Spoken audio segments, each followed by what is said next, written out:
O governo brasileiro reconheceu que a Venezuela descumpriu acordos que garantiam um processo eleitoral transparente no país.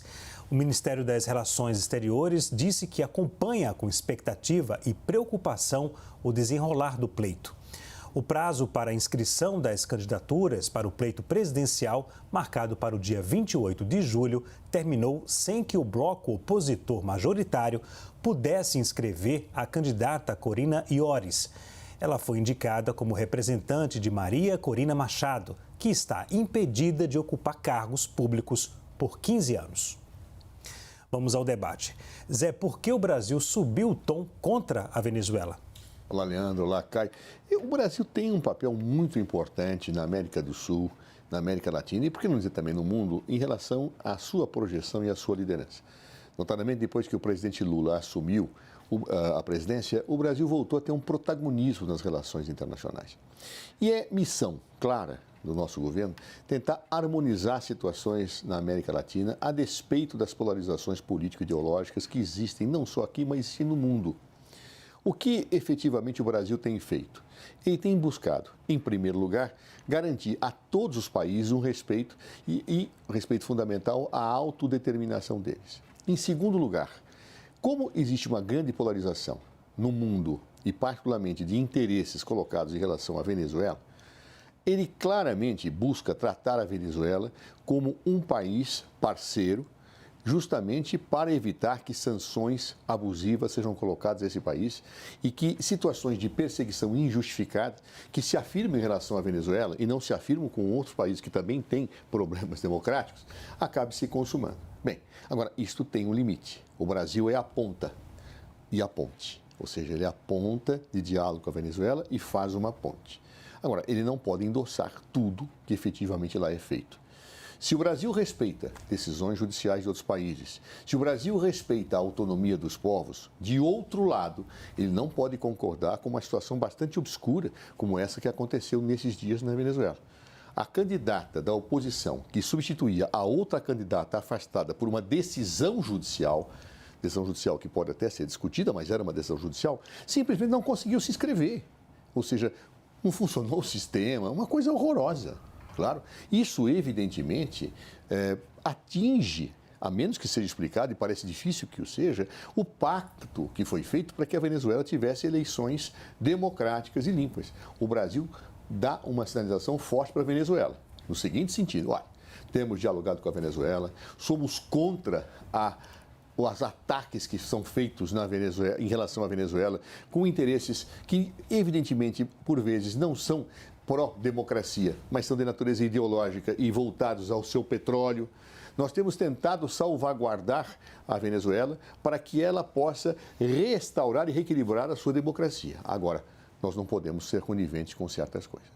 O Brasil parte da premissa, a meu ver, clara, Leandro, que quanto mais eu pressiono e deixo alguém encantonado, pior fica na reação. Então, o Brasil tenta esse distensionamento, age corretamente com uma ponte. Porém, não se pode endossar certos tipos de coisas injustificáveis e acho que esse alerta do Brasil, embora tenha ensejado uma dura reação da Venezuela, do governo venezuelano, acendeu uma luz de alerta no Maduro. Falou, poxa, será que eu estourarei todas as minhas pontes?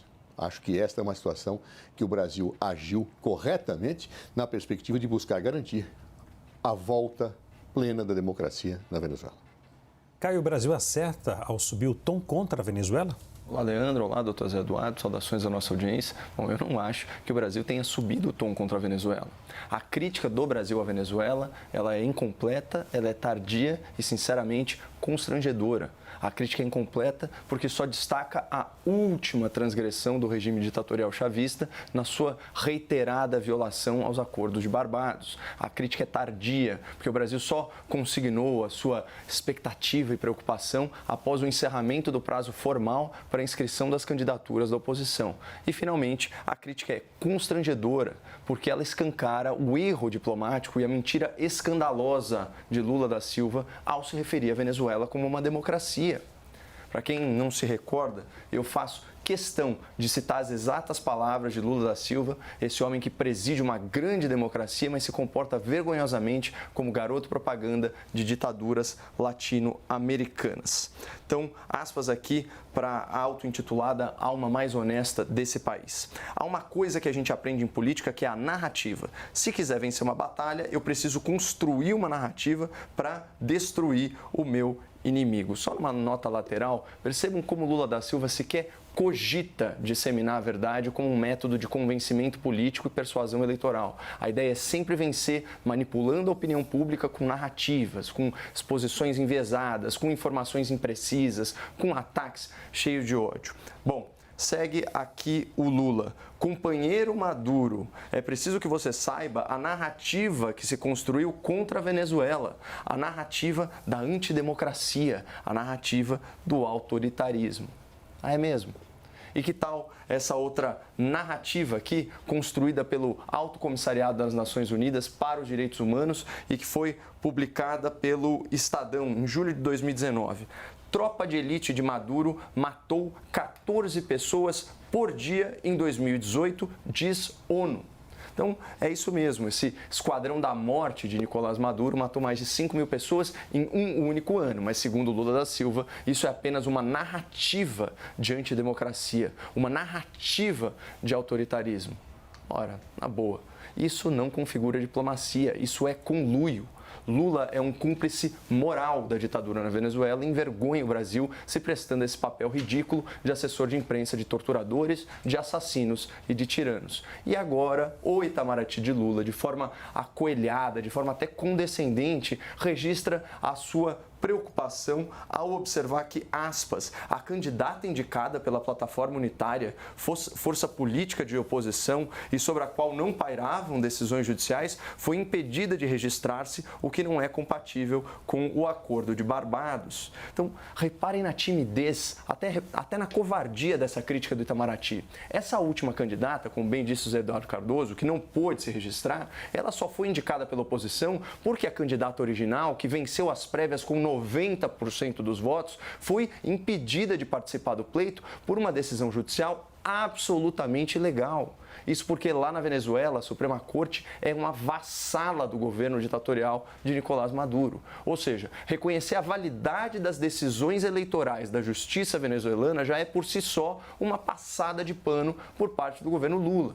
Então, assim, só para efeito de contraste, vamos ver como a Comissão Interamericana dos Direitos Humanos, em janeiro desse ano, condenou categoricamente a perseguição política a opositores na Venezuela. Aspas, o que existe na Venezuela é uma lógica ditatorial de perseguição e violação dos direitos políticos dos cidadãos. A comissão condena as desqualificações administrativas contra opositores e denuncia que tais ações são características de regimes autoritários. A liderança de Maria Corina Machado é insubstituível, assim como toda liderança que surge das convicções e interesses do povo. Fecha aspas para a OEA. Enquanto isso, o Lula da Silva sugeriu que essa candidata original da oposição, ao invés de ficar chorando, indicasse outra pessoa para participar em seu lugar. Só faltou Lula combinar com seu amigo e companheiro, o ditador Nicolás Maduro. Zé, a posição do Brasil isolou a Venezuela na América do Sul? Eu acho que a tua pergunta é muito importante. Ou seja, na medida em que o Brasil fazia uma estratégia diplomática correta de estabelecer uma ponte com a Venezuela, para não encantoná-la, para não ter um recrudescimento daqueles que estão sendo atacados, muitas vezes injustamente e outras vezes justamente, a grande verdade é que eu necessito efetivamente ter uma ponte de diálogo. E nesse momento, quando essa ponte já se sinaliza que pode não mais existir, isso é um alerta importantíssimo para o Nicolás Maduro. O Brasil tem um papel muito importante. E mais que isso, é claro que o governo brasileiro só poderia se pronunciar após o encerramento da inscrição, porque poderia ter havido a inscrição antes. Né? Só quando se consumou que não houve a inscrição que ele tem que se pronunciar. Segundo, não me agrada realmente as situações que acontecem na Venezuela. Agora, eu acredito nos dados levantados pela ONU, porque eu acredito na ONU. O que eu não posso fazer é utilizar a ONU quando não me interessa e criticá-la quando não me interessa. Então, se a ONU dá dados sobre a faixa de Gaza e dá dados sobre a Venezuela, eu não posso fazer uma seletividade ideológica dizendo, lá não vale, mas aqui vale. Vale lá e vale aqui. Eu acho que a ONU fez ponderações importantes, que são um alerta da situação democrática em relação à Venezuela. Agora, o que devem fazer os governos? Atacá-los, pressioná-los, sancioná-los, invadi-los, como propôs para pegar o seu petróleo? Não! Devem diplomaticamente agir. Eu tenho uma decisão do Poder Judiciário lá, realmente não me parece lá muito boa, mas eu tenho que tomar cautela enquanto governo quando eu tenho poderes dizendo as coisas. Neste caso, a coisa ficou muito ruim. Por quê? Porque é uma decisão de afastamento de alguém, não há nenhuma acusação, simplesmente ela não conseguiu inscrever sua candidatura por problemas, abre aspas, burocráticos, o que é um verdadeiro absurdo. Então, diante desta situação, o Brasil apertou o botãozinho e falou, olha lá, Maduro, você não está cumprindo o Tratado de Barbados. Então, nessa perspectiva, acendeu um alerta que Nicolás Maduro pode se isolar, inclusive com aqueles que buscam trazê-lo para o jogo democrático e não os que querem massacrá-lo por razões ideológicas. No fundo, veja, Lula procura fazer esse jogo, mas sem ir à embaixada da Venezuela e ficar lá 2 dias dialogando com Maduro, como outros governantes fazem, claro. Dizem que foram lá fazer isto, né? Ou seja, dialogar com o autocrata Orbán, quando na verdade foram fugir da justiça brasileira. E a desculpa está pior do que a realidade ser confessada. Então, diante deste quadro todo, o que Lula faz e o Brasil faz é uma ponte saudável na perspectiva de fazer com que a Venezuela seja tratada como um país soberano, mas que tenha a democracia restaurada, apesar de todos os problemas. Para isso, ele precisa não concordar com as pressões indevidas, baseadas em fatores geopolíticos que são colocados em relação a ela, e ao mesmo tempo estabelecer pontes, mas dizer, peraí, Maduro, agora não. Você passou de um ponto que efetivamente não se trata só de autodeterminação da decisão de um poder constituído. Então, como país, eu tenho que dizer, esta realidade que está acontecendo aí não é boa, não é correta e você pode perder as pontes que começaram a ser construídas para que você pudesse recuperar a dimensão democrática da Venezuela. É muito importante que quando você tem alguém numa situação como essa que está a Venezuela, muito tensionado, muito pressionado, você não obrigue essa pessoa a piorar a situação interna. Você tem que dialogar com ela e dizer, olha, venha para o bom campo, não cometa mais distorções, vamos restaurar, porque o ataque, pura e simplesmente o ataque enfechado no ódio ideológico, aliás, um ódio seletivo, porque autocracias como a Hungria, como a Arábia Saudita e outras não são criticadas, são amigos. Dão até presentes, né, para os governantes que simplesmente ignoram isso e atacam os de esquerda, que também têm problemas democráticos, como é o caso da Venezuela, que, a meu ver, tem graves problemas democráticos. Como você faz com todos os autocratas? Você não os encantona. Você faz o quê? Estabelece diálogos e pontes para que eles possam melhorar. Não melhorando, se ele está errado, você vai perder qualquer diálogo com a opinião pública mundial. É isso que o Brasil fez, de uma forma correta, prudente e sensata, sem ideologizar absolutamente nada, a não ser a defesa intransigente da democracia. Caio, a Venezuela está isolada após a posição do Brasil? A Venezuela está isolada há anos. É uma ditadura truculenta. Eu só queria endereçar alguns pontos aqui que o Zé Eduardo colocou.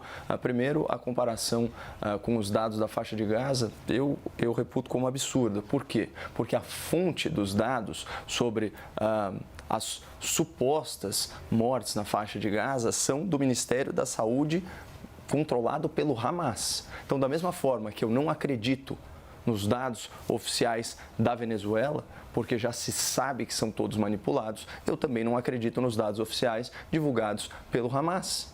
É simples.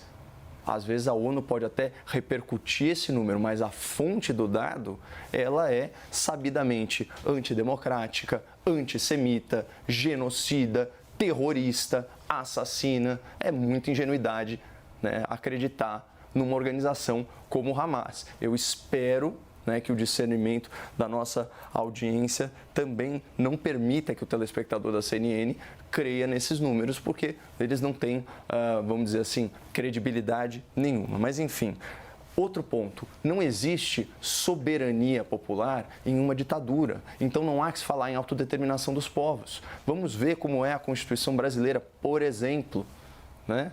Todo o poder emana de onde? Do povo, que o exerce diretamente ou por meio de representantes eleitos. Ocorre que não existe nenhuma eleição venezuelana desde 2017 que seja reconhecida internacionalmente.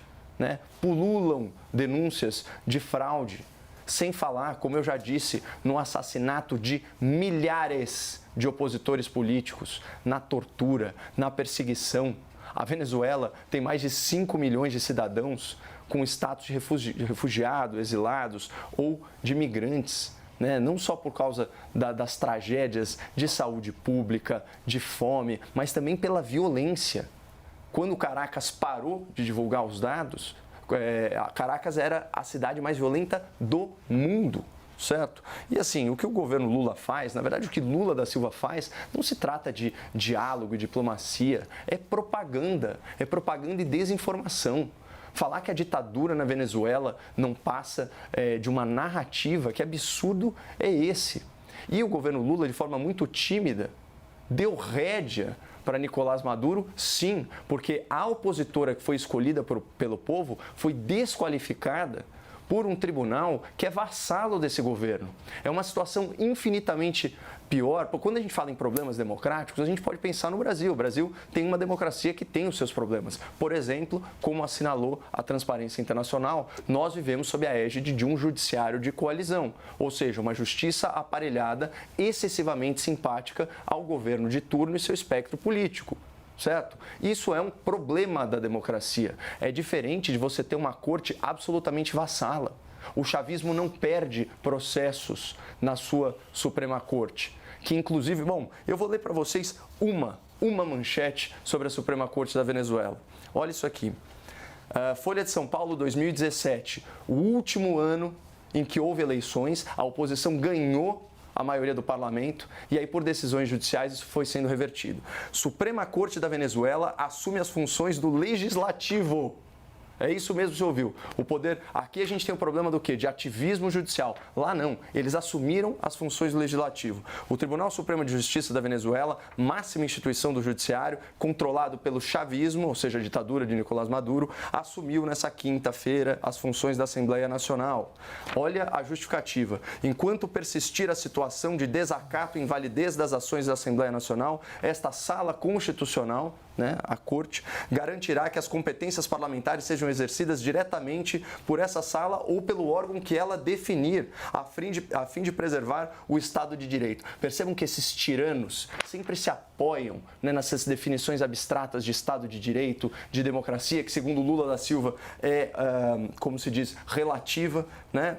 Segue a folha. Na prática, isso significa que por um prazo indeterminado, o tribunal pode escrever as próprias leis ou indicar um órgão que passe a legislar no lugar da Assembleia. Vejam que é muito mais grave do que o que acontece no Brasil quando o Supremo invade a esfera de outros poderes e começa a legislar, definir políticas públicas e tal. E para fechar, Leandro, olha o que diz. O gesto ocorre 2 dias depois de o TSJ, o Supremo deles, retirar a imunidade dos congressistas e autorizar o governo de Nicolás Maduro a processar opositores por crimes militares e de terrorismo.